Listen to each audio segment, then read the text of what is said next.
안녕하세요. 안녕하세요. 오래간만에 뵙습니다. 불편한 편의점 이후로. 네, 맞습니다. 그리고 우리가 방송 올린 뒤에 그 소설이 순위가 많이 올라가더라고요. 방송 덕분은 아니겠지만 기분은 좋았습니다. 조회수 뭐 35 이 정도. 그분들이 아마 책 10권을 샀을 거예요. 오늘은 늑대와 함께 달리는 여인들. 네. 이렇게 저도 그럼 또 이제 다음 달에 판매 부수 올라가나요?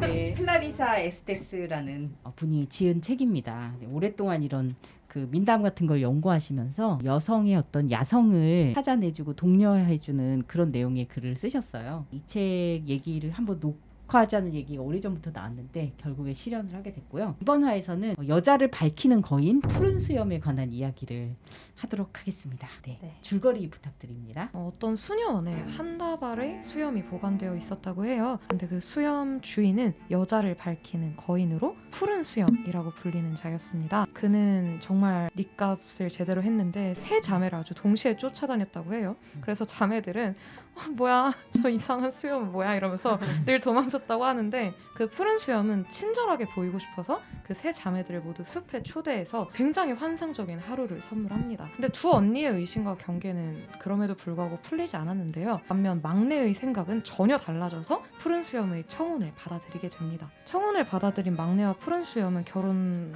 후에 숲에 들어가서 함께 살게 되는데 이게 며칠 집을 비우게 된 거예요. 푸른 수염이.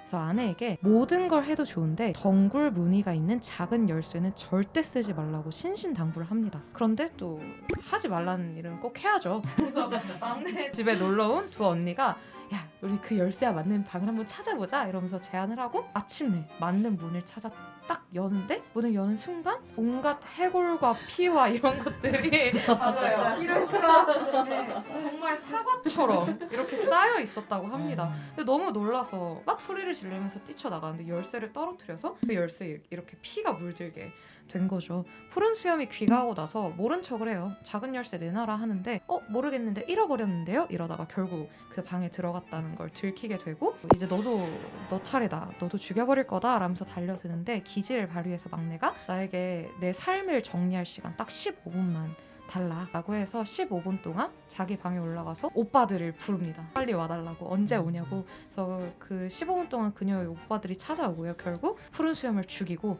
그 시신을 까마귀에게 던져주게 되는 그런 내용입니다. 와. 그래서 이거 보시면서 인상에 남았던 구절 장면은 좀 한번 그려보시라고 했어요. 네, 맞아요. 한번 보여주시면서 네. 인상에 남았던 구절과 장면 소개하겠습니다. 이거 그 이야기 순서대로 보여드릴게요. 괜찮아. 네. 우선 먼저 인상 깊었던 구절 먼저 말씀드리면 93쪽에 푸른 수염은 천적의 유혹에 넘어갔다가 빠져나와 전보다 더 현명해진 여성의 이야기이기도 하다. 특히 여성들에게 강요되는 4가지 금기를 다루고 있는데 그것은 꿈을 버리고 직관을 무시하고 목소리를 억누르고 행동을 포기하라는 압력을 변환시키는 과정이다. 천적을 몰아내려면 이런 금기들을 거부해야 한다. 뭐 이런 구절이 굉장히 와닿았었는데요. 이게 막내고요. 가운데 있는 친구가. 그리고 뒤에 있는 이 초록색 뒤통수가 막내의 언니들입니다. 그리고 여기 들고 있는 조그마한 건 열쇠고 푸른 수염이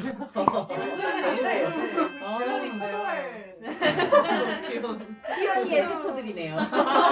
푸른 수염이 이것만은 절대 쓰지 마! 라고 말하는 장면입니다. 근데 두 언니들이 너 뒤에 이렇게 많은 문이 있는데 우리 한번 써보지 않겠느냐 맞춰보지 않겠느냐라고 말을 하는 그러니까 금기를 깨는 그 장면을 그려보았습니다. 너무 귀여워. 너무 잘 표현했다. 푸른 수염 사랑할 수 있을 것 같아. 그러시면 안 됩니다. 혹시 이상형이시면 굉장히 잘때저 수영 깎아가지고 열내는 장면도 엄청 귀여워요.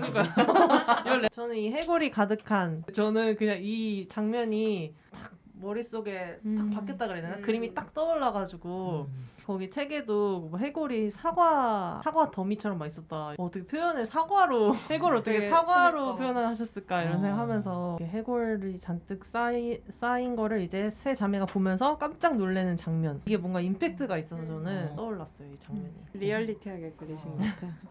뒤통수가 인터넷 보고 사랑스럽네요. 그랬어요? 네, 뒤통수 세자매 뒤통수가 사랑스럽다. 일본 애니메이션의 색깔 다 다르죠. 머리 색깔을 다루는 디테일이 살아있네요. 전 다 대머리인데 그 다음에는 피 피를 흘리는 열쇠인가요? 네, 이제 제 무서워요. 차례인데요. 아니, 저도 너무 이제 리얼해. 뭔가 저도 의미를 담아가지고 이거를 그린 건 아니고 그냥 이게 저는 그냥 계속 잔상처럼 남는 거예요. 그 이야기를 읽으면서 뭔가 막내 마음에 약간 몰입이 돼가지고 아니 피를 계속 닦는데 안 닦이고 계속 나온다 그러니까 아니 저게 왜 안 닦이지? 왜 안 닦이지? 이러면서 그게 계속 이제 남아서 이렇게 그려봤는데 열쇠에서 피가 계속 나오는 장면이고 여기는 이제 옷장에 피가 옷에 들어가 있었을 때 옷도 다 이제 피에 물드는 그런 장면인데 그래도 마지막에 좀 희망차게 그려봤어요. 너무 희망이 너무 열쇠보다 작아요. 이게 어떻게 연결되는지 잘 기억이 안 나는데 새로운 희망을 이제 뭐 나타낸다고 해서 우리에겐 밝은 내일이 있다 이런 의미에서 밝은 내일이 있으면 해가 떠야 되기 때문에 해를 좀 그리고 네, 파란 하늘을 좀 그려봤습니다. 그리고 약간 나가는 느낌, 그 새로운 삶을 향해서 나가는 느낌 이렇게 좀 그려봤습니다. 피가 다치거나 이제 죽게 될 때 엄청 흘리게 되잖아요. 네. 한번 사람이 죽음으로 인해서 한 생명이 끝나고 그 다음 생명들이 탄생하고 예수님의 죽음이나 부활도 마찬가지로 피 흘림이 있은 다음에 다른 치유와 새 생명이 탄생하기 때문에 그래서 이제 이 새로운 시작을 예고하는 맞아요, 피라는 얘기를 했고 그래서 희망을 그리신 것 같습니다. 맞아요. 아까 네. 그렇게 말씀해 주셨는데 근데 그렇게 이제 생각해서 그렸던 건데 이제 그 짧은 순간 또 이제 그걸 까먹어버리고 세포님이 방송 시작하기 전에 계속 영어로 말했거든요. 갑자기 한국말로 Hello. 방송하려니까. 저는 오빠들을 기다리면서 여기 구절에 뭐라고 나와 있냐면 그녀는 계단을 뛰어올라 자기 방에 들어간 다음 언니들에게 창가에 서 있게 했다. 그러고는 무릎을 꿇고 기도하며 물었다. 언니들 오빠들이 보여요?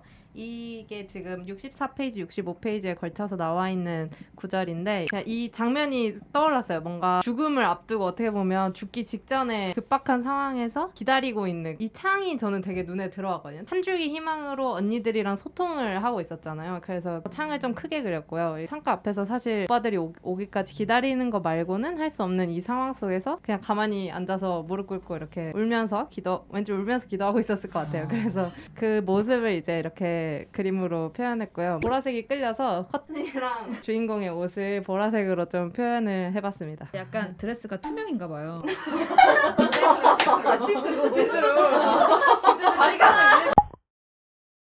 아니 그거 무릎 꿇고 있는 거 먼저 그리다가 옷을 입혀야겠다.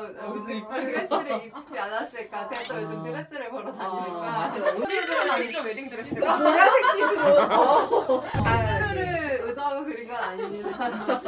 정말 당황스럽네요. 시스루 때문에 모든 것이 날아간 것 같은데. 그리고 이제 여기서 중요한 상징 같은 내용들이 등장하는데요. 각자 좀 와닿은 동물이나 단어들에 대해서 사전적 의미를 한번 찾아보자 했어요. 간단하게 소개해 주세요. 이게 제목이 어쨌든 늑대가 들어가잖아요. 네, 그래서- 이 책지 전체 제목이. 네. 네. 그래서 왜 늑대일까? 보통 이제 막 바람둥이 남자를 걔 늑대요 이러잖아요. 그래서 뭔가 남자와 관련이 있을 거라고 생각했는데 알고 보니까 여자와 오히려 관련이 있는. 그래서 앞부분에 보면 최초 여성의 이름이 에바잖아요. 근데 저는 하와로 알고 있었거든요. 그래서 쳐보니까 하와의 고대 그리스어 라틴어식 표기가 에바래요.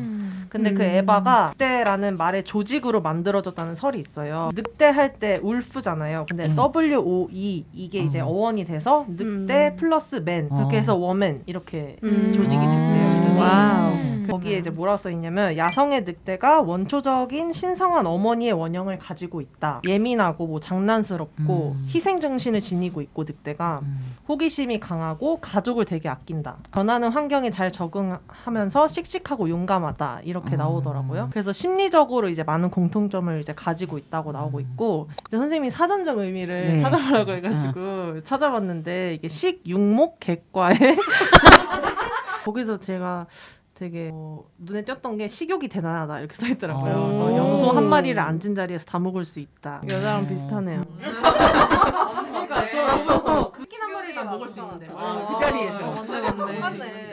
이제 뼈에 대해서 좀 얘기를 해보는데 사전적 정의로는 척추 동물의 살 속에서 몸을 지탱하는 단단한 조직으로 된 것 상징성으로 살펴보면 푸른 수염 얘기가 있기 전에 아로바에 대한 얘기가 나오는데 거기에서도 뼈에 관련된 얘기가 되게 많이 나와요. 불멸의 힘, 영혼, 결코 없어지지 않는 파괴되지 않는 것들 이런 것들을 이제 뼈가 상징한다고 하는데 이 푸른 수염에서 나와 있는 걸 보면 그 여자분들이 비록 살이나 이런 거 다 없어졌지만 뼈가 남아있는 불멸의 힘, 여성들의 힘 뭐 이런 거를 나타내는 거 아닐까 약간 싶습니다. 네, 그다음에 열쇠. 이제 사전적 뜻으로는 자물쇠를 잠그거나 여는 데 사용하는 물건. 어떤 일을 해결하는 데 필요한 가장 중요한 방법이나 요소를 비유적으로 이르는 말. 이렇게 두 가지가 있는데 저는 좀 눈에 들어왔던 거는 보통 열쇠를 생각하면 여는 거로만 생각을 하는데 자물쇠를 잠그기도 한다는 이 말이 좀 눈에 들어왔어요. 잠그고 여는 거 이렇게. 성경에도 이제 열쇠가 되게 비유적인 표현으로 많이 나오는데 그리스도가 사망과 음부의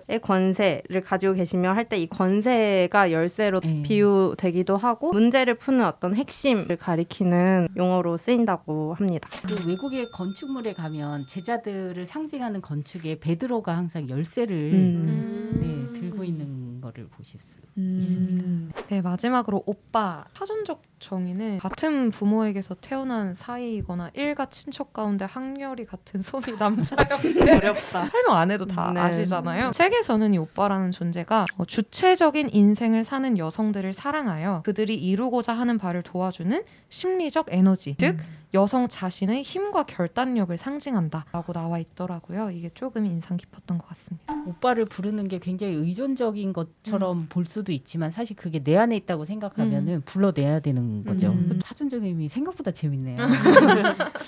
그러면 이 방을 이전에 이제 부인들이 다 그래서 결국에는 잡아먹히잖아요. 열지 말라 하니까 다 열지 먹힌 못하고. 건가요? 뭐 어떻게 죽임을 됐든 다 죽임을 다 네. 그때 먹지 않았을까. 근데 언니들도 어떻게 보면 내 안에 있는 다른 어떤 여성성이죠. 호기심을 갖지 않고 순응하는 그런 삶을 사는 보통의 여성들 안에도 언니처럼 뭔가 궁금해서 참지 못하고 위험하지만 한번 열어보려고 하는 그런 모습이 내 안에도 있다는 건데 그래서 결국에는 이전 부인들이 열지 않았던 문을 열므로써 새로운 삶을 갖게 되고 아마 그 집도 자기들이 가졌겠죠. 구하기 어려운 생각. 여기 주소 좀 알아야겠어. 여기 집 부하셨잖아요. 제 집이 아니어서. 내 삶에서 찾지 못한 이 방같이 감추어진 어떤 나의 면모, 찾아야 되는 면모, 들여다보지 않으려고 했던 거 그걸 얘기해 보시죠. 되게 어려운 어떻게, 질문인 것 같아. 네. 다. 아직 그 푸른 수염의 신부로 있는 상태라 이거를 사실 꺼내고 네. 보고 맞아, 이렇게 맞아. 하는 게 참 어려운 것 열쇠 같아요. 주머니에만 네. 있고. 네. 남편이 열지 말랬는데 그런 단계. 네. 오늘을 사는 나의 개성, 나만의 길을 가로막는 푸른 수염은 무엇인가? 작년 하반기에 이걸 가지고 생각을 엄청 많이 했었던 것 같아요. 굉장히 많이 우울했었고 제가 생각하는 나만의 길, 다른 말로 하면 삶의 방향성이라고도 생각할 수 있을 것 같은데 저의 삶의 방향성은 사실 하나예요. 저도 기독교인이기 때문에 그 로마서에 우는 자와 함께 울라는 말씀 있잖아요. 네. 인간으로서 그리고 종교인으로서 교육인으로서 제가 가지고 있는 한 가지 방향성인데 우는 자 이걸 약자로 치환할 수 있겠죠. 약자가 언제나 선하고 옳은 존재라는 건 아니지만 그들의 목소리를 듣고 대변하는 건 사실 기본적으로 굉장히 필요하고 옳은 일이잖아요. 사실 예전엔 그런 게 어렵지 않았거든요. 전혀. 이게 옳다라는 제안의 확신이 있었기 때문에. 그런데 상대방이 이런 나의 모습을 바라보면서 하는 말들을 하나둘씩 듣기 시작하니까 이게 굉장히 움츠러들기 시작하더라고요. 제가 필요 이상으로 예민한 거 아니냐, 불편한 게 그렇게 많아서 어떡하냐 이런 말들과 비난을 뭐 직접적으로 들은 적도 있고 돌아 들은 적도 있고 이런 것들을 듣다 보니 너무 움츠러들기 시작하고 나중에는 저를 탓하게 되더라고요. 그런 시선들로 인해서 내가 너무 나댔다, 내가 뭐라고 그런 짓을 하고 다녔을까, 나도 별거 아닌데. 그래서 처음에는 뭔가 이 두려움이 내 태도의 미성숙함과 나도 잘 모르니까 그런 논리적 결함으로부터 온 문제라고만 생각을 했었어요. 물론 그것도 맞지만 그래서 그냥 입을 아예 닫고 나도 좀 알아가야겠다 해서 알아가는 데에만 집중했던 것 같은데 이게 굉장히 우울하더라고요. 네. 내 푸른 수염이 한 문장 한 단어로 요약하면 타인의 시선인 거죠. 어떻게 보면 네, 어떤 식으로 해결해 나가게 됐는지 뒤에 질문들이 쭈루루룩 이어져 있어서 다시 말하도록 네, 하겠습니다. 좋습니다. 네네네. 혹시 다른 분들도 나의 개성, 나만의 길을 막는 푸른 수염과 같은 존재나 뭐 그런 시선, 뭐 이런 것들 있으신가요? 근데 저도 수연 맞죠? 이름이잖아요. 수연 씨가 얘기했던 것처럼 사람들의 시선이나 사람들이 나를 어떻게 평가할지에 대한 두려움 이게 저에게도 약간 푸른 수염이더라고요. 다음 질문에 자유로웠던 때, 뭐 자유롭게 달렸던 때는 언제라고 이제 네, 이어서 질문을 주셨는데 말씀하셨대요. 그 저는 초등학생 때였는데 그때는 진짜 다 사람들의 시선이나 이런 거 신경 쓰지 않고 내가 뭐 하고 싶은 게 있으면 중학교 때 고등학교 때 들어가면 선생님 저 하고 싶어요라고 하는 것도 뭔가 얘네들이 나를 보면 어떻게 이렇게 생각하면 거야. 어떡하지? 약간 이런 것 때문에 좀 망설이게 되고 막 이랬는데 초등학교 때는 그냥 아무도 뭐 그래도 신경 안 그냥 신경 안 쓰고 내가 하고 싶으면 선생님 저 하고 싶습니다 해가지고 하고 막 이런 게 되게 자유로웠었거든요. 저 요구르트 하나만 주세요. 저도 방송에 보면 왜 안 주시죠? 저번 저희 상일동에 계셨던 야쿠르트 아주머니께서는 무료로 주셨는데 그건 제가 무지했던 거고 그 사람들은 솔직히 아무 생각도 안 할 수도 있는데 수연 씨는 그런 말을 솔직히 직접적으로 듣기도 했지만 저는 막 그렇게 실제로 직접적으로 들은 말이나 이런 건 없었거든요. 약간 계기가 중학교 때 좀 어떤 친구들과의 한창 또 그런 것들이 뭐 알력 때문에. 약간 그런 것들이 있어서 그 이간질하고 그때 좀 상처받고 이런 것들이 있어서 그때부터 좀 사람들의 눈치를 약간 보기 시작했던 것 같아요. 원래는 먼저 사람들한테 말 거는 것도 좋아하고 안녕 넌 이름이 뭐니 막 이렇게 항상 하고 했는데 그런 일이 있고 나서부터는 먼저 이제 얘기를 못 걸겠더라고요. 지금은 좀 이제 많이 나아지긴 한 건데 아직도 내 안에 푸른 수염이 저의 발목을 잡고 있지 않나 네, 그렇게 생각합니다. 그럼 이어서 다른 분들도 내가 자유로웠던 때, 자유롭게 달렸던 때는 언제? 전 지금 얘기 들으면서 좀 생각이 난 건데 저는 오히려 제 자신인 것 같은데 약간 제가 제 자신에 대해서 잘 모를 때 무지함에서 오는 두려움이 있는 것 같아요. 내가 내 안에 뭐가 있는지 모름으로 인해서 직면하지 않았음으로 인해서 그게 뭘까에 대한 무지함에서 도망다니면서 계속 무서워하는 제 자신이 지금 어떤 상태고 제 안에 어떤 마음이 있는지를 똑바로 직면하지 않는 그 도망다니는 데서 오는 근데 사실 그냥 직면하고 알고 그렇구나 하면 그 두려움에서 해방될 수 있는데 그거를 안 하고 그냥 계속 도망다니니까 그러니까 얘가 점점 더 무서워지는 그래서 자유로웠다라는 거를 생각해보면 그냥 도망다니다가 얘 뒤돌아서 얘를 마주하고 이게 뭐구나 내 안에 있었던 게 뭐구나를 알고 그랬을 때 그 두려움에서 오히려 해방됐던 게 있는 것 같아요. 그래서 저는 이 진면목이라는 단어가 눈에 들어와서 그 사전 이것도 검색을 해봤거든요. 그랬더니 본디부터 지니고 있는 그대로의 상태 이렇게 나오더라고요. 내 안에 있는 어떤 상태를 제가 알아주지 않고 다른 걸로 덮어놓고 도망다니면 오히려 그거에 더 매여버리고 갇혀버렸던 그런 게 있는 것 같아서 오히려 봐주고 그냥 무서워도 눈 딱 한 번 감고 그거를 마주해주고 했을 때 좀 자유했던 것 같아요. 네.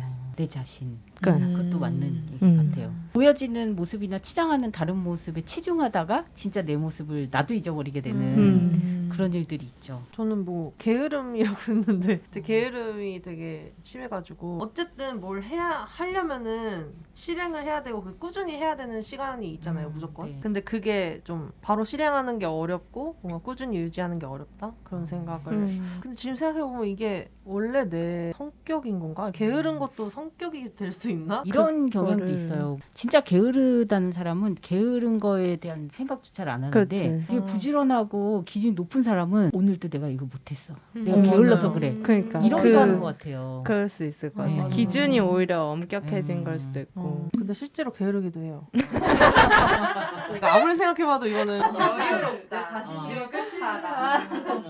좋은 단어가 시원해서. 그 생각이 싫어. 자유로웠던 때는 언제세요? 저도 어렸을 때 그러니까 생각 안 하고 남의 눈 신경 안 쓰고 네. 그냥 내가 원하는 거를 거침없이 하는 느낌? 뭐든지 그냥 뭐든지 마음껏 상상하고 밖으로도 내 안으로도 뭔가 자유로운 내 스스로한테서도 좀 자유롭고 남한테서도 좀 자유롭고 여기서 또 이 방을 열을 수 있었던 게 이제 언니들 아까도 얘기한 그렇죠. 것처럼 호기심 많은 내 안에 있는 언니들을 찾아야 될 것 같은데 나는 언제 어떻게 호기심을 발동시켜야 될지 혹은 둘 중에 하나 답해 주시면 좋겠어요. 내가 찾아야 될 오빠는 여기가 이상형 오빠 뭐 이렇게 저는 가르치고 나의 아니무스 이렇게 했는데 저는 아니무스가 이미 많은 것 같다는 생각을 했어요. 어렸을 좋다. 때도 뛰어다니고 약간 천방지축처럼 그러니까 여자애인데 왜 저렇게 뛰어다니고 왜 저렇게 정신이 없고 약간 이런 얘기를 많이 들었어요. 그러니까 나는 그거를 이제 조절하는 법을 배워야겠다 라고 이제 어렸을 때부터 많이 생각을 했고 좀 얌전해지려고 노력하고 차분해지려고 노력하고 근데 저는 그 아니무스가 있는 게 좋아요. 제 자신한테. 뭔가 조금 더 자유로운 느낌이고 그리고 남들이 뭐 너 이렇게 남자 같아 이래도 별로 데미지가 없었던 것 같아요. 어렸을 때도 오, 완전. 별로 데미지가 없고 그냥 난 좋은데 나의 그런 모습들이 되게 좋다고 생각해서 여러 아니무스 중에 그런 건강하고 진짜 나의 색깔을 잘 이렇게 비춰줄 수 있는 아니무스랑 조화하는 게 중요하죠. 좀 너무 세고 강압적이고 출세지향적인 막 그런 아니무스에 사로잡히면 또 그것도 내 모습대로 살지 못하지만 네. 다른 분들은 약간 그런 것도 있는 것 같아요. 착한 아이 콤플렉스. 다른 사람들한테 굳이 아니 근데 친절하면 좋긴 하잖아요. 그러니까 약간 그럼 좋지. 친절하다가 좀 하다 보면 너무 내 마음까지 좀 상해가면서 좀 친절을 베풀 때도 있는 것 같고 굳이 그렇게 하지 않아도 되는 거 아닐까 싶긴 한데 거기서 좀 제 마음을 좀 잘 드러내면서 이렇게 하는 원만한 해결 방법을 제가 잘 못 찾는 것 같아요. 약간 요즘 MBTI도 되게 유행이잖아요. 그래서 제가 ISFP 유형인데 그 싸움을 좀 싫어하는 유형이에요. 약간 회피하는. 그러다 보니까 좀 그거를 직접적으로 좀 이렇게 직접적으로 아니더라도 뭐 어떻게 돌려 말하더라도 그 스무스하게 제 마음을 어쨌든 표출을 할 수도 있을 것 같은데 약간 그런 것들을 잘 못하는 것? 네. 저 갑자기 그런, 제가 이거 질문을 하면서 생각난 그 영화 속 여성상? 엄마들? 여성상이 되게 많이 떠올랐는데 듀н 아세요? 듀n? 아, 네. 아니요? 보진 않았어. 듀n에서 그 주인공의 어머니가 있어요. 톨의 어머니. 그리고 토르에서 나오는 토르의 어머니가 떠올랐어요. 그러니까 이게 제가 뭔가 자신을 지키기 위해서 아니면 내 가정을 지키기 위해서 평소에는 그냥 여성스럽고 하다가도 내가 뭔가를 지켜야겠다고 딱 깨닫는 순간 바로 공격적이고 추진력인 내면의 여성의 힘을 발휘할 수 있는 사람. 딱 늑대네요. 그래서 그 폴의 어머니도 아들이 위험할 때 갑자기 약간 전사처럼 막 싸우거든요. 맞아. 그리고 토르 어머니도 토르가 위험에 처했을 때 용감하게 막 싸우는 장면이 있어요. 그 책에서도 회오리 바람이라고 해가지고 그러니까 엄청 멀리서 오는 힘. 그러니까 그게 멀리 있다는 거잖아요. 그러니까 그거를 언제든지 내가 빨리빨리 꺼냈을 수 있도록 그거를 이제 연습을 많이 하라 이렇게 써있더라고요. 세포님이 말했던 것처럼 내가 싸워야 할 때를 알고 제대로 싸우는 것, 올바르게 싸우는 것. 저도 되게 싸우는 걸 잘 못하고 만약에 싸우는 상황이 오잖아요. 그럼 너무 화를 많이 내거나 아니면 화를 아예 못 내거나 약간 너무 극단적인 그렇죠, 상황에 맞아요. 쳤을 때 되게 많아요. 별로 그렇게 화 안 내도 되는데 억압됐다가 뭔가 팍 터지는 쌓이다가 느낌. 쌓이다가 터지는 그렇구나. 느낌으로 막 화를 내거나 아니면 아예 막 화를 못 내거나. 그러니까 이게 그거, 쌓이기 네. 전에 그때그때 좀 어떤 보통, 대화나 네. 이렇게 하면 그렇게 해야 되는데 되는데. 그전에는 그냥 이렇게 하다가 어느 순간 이게 마지막 그거를 탁 넘어가는 건드리게 상황. 되면 뭔가 갑자기 이제 뭐 짐승이 되는 늑대를 넘어서 그래서 그런 거를 좀 그 전에 잘 조절을 좀 해야 되는 것 같은데 기질 때문에도 자기 화나 불만을 표현을 잘 못하는 것도 있지만 여자이기 때문에 항상 상냥하고 다소곳해야 되고 이해심 많은 모양을 취해야 된다. 그런 고정관념에 충실하기 위해서 자기가 하고 싶은 거나 느끼는 걸 그대로 느끼고 표현하지 못하게 되는 경우도 있는 것 같아요. 저희는 그것만은 꼭 뭐 남성 여성뿐만 아니라 우리나라 또 남성들은 자기 감정을 감추고 남자는 맞아요. 딱 뭐 평생 3번만 울어야 된다. 뭐 자기 감정을 그대로 느끼거나 표현을 못하도록 배우잖아요. 맞아요. 이제 그런 맞아. 것들에서 이제 표현이나 감정 느끼는 게 굉장히 부자연스러워지게 되는 것 같아요. 마지막으로 제가 일부에서 그 250화에서 드리려고 했던 질문이 나에게 꼭 던져야 할 올바른 질문은 하나씩 얘기하고 마치겠습니다. 저도 아까 했던 얘기랑 좀 이어지는데 잘 안 보려고 하는 저의 안에 있는 그런 마음들이 대부분은 부정적인 마음들이거든요. 부정적인 어떤 감정이나 부정적인 생각이나 이런 거를 좀 덮어놓고 도망다니기 일쑤인데 그냥 그런 생각이나 뭐 감정들이 올라올 때 그럴 수도 있지. 그게 뭐 어때서? 약간 이런 저 자신에게 던져주는 질문이 좀 필요할 것 같아요. 그냥 그럴 수도 있지라는 그런 식의 이야기, 그런 질문을 저한테 좀 던져야 될 것 같다는 생각이 들었어요. 제가 우울을 극복할 수 있게 해준 한 문장이 있었거든요. 마르쿠스 아우렐리우스의 명상록에 나온 문장이었어요. 그저 옳은 일을 하라. 나머지는 중요하지 않다. 춥든 따뜻하든 피곤하든 편안하든 격렬하든 존경하든 죽어가든 아니면 다른 일로 바쁘든 간에 이 문장을 통해서 굉장히 많은 위로를 받았거든요. 내가 뱉는 어떤 말이 누구의 편에 서서 뱉는 말인지 그리고 누구를 상처 입힐 수 있는 말인지 그 모든 걸 숙고한 뒤에 던지는 말들에 대해서는 타인이 어떤 식으로 나를 판단하고 평가하든 너무 과하게 신경 쓰지 말자라는 생각을 하게 되었고요. 그래서 내가 지금 옳은 일을 하고 있는가? 라는 마르쿠스 아우렐리우스의 질문을 던지며 성숙함 속에서의 올바른 자유로움, 나다움을 누리며 살아가고 싶다는 생각을 했습니다. 멋있습니다. 네. 수연님 책을 읽으신 줄 알았는데. 멋있는 거 아니에요? 책 야. 읽어주시는 줄 알았어요. 오디오북 오디오북. 되게 잘 어울리는 저는 너가 푸른 수염 때문에 너가 하고 싶은 걸 포기하고 싶어? 라고 좀 질문을 할 것 같아요. 내가 하고 싶은 거를 포기하지 않고 질문을 계속 푸른 수염 때문에? 고작 푸른 수염 때문에? 푸른 수염 너가 뭔데? 고작 푸른 수염 때문에 이렇게 네. 라고 얘기해주면서 좋습니다. 하고 싶습니다. 네. 다음 화에서는 마녀와 귀여운 여인에 대한 얘기를 하겠습니다. 네. 그럼 다음 화에서 만나요. 네, 안녕. 안녕히 계세요.